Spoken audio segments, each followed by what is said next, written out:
C'est un week-end sous tension qui s'annonce à Saint-Étienne.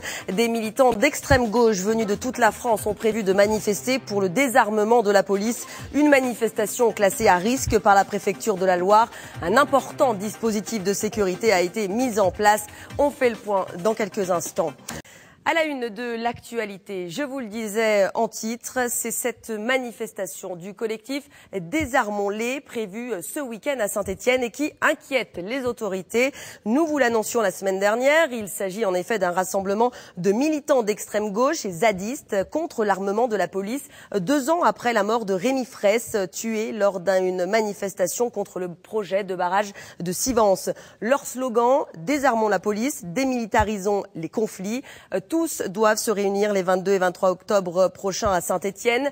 La ville est connue pour son passé industriel dans l'armement, mais aussi le fabricant du célèbre FAMAS, le fusil d'assaut de l'armée française, et du flashball est stéphanois. Il s'agit de l'entreprise Vernet-Caron. La manifestation porte d'ailleurs le nom de FAMAS Estival. Les participants doivent se rejoindre le samedi 22 octobre à Bellevue avant un défilé costumé jusqu'à l'entreprise Vernet-Caron. La préfecture de la Loire estime entre 300 et 1200 le nombre de participants.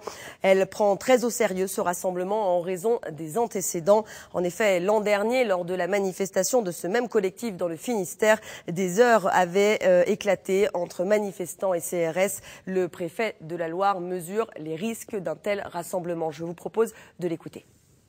L'année dernière, il y avait donc ces mêmes personnes, ces mêmes groupuscules qui se sont réunis donc dans le Finistère, et je sais que l'année dernière, les choses se sont assez mal passées.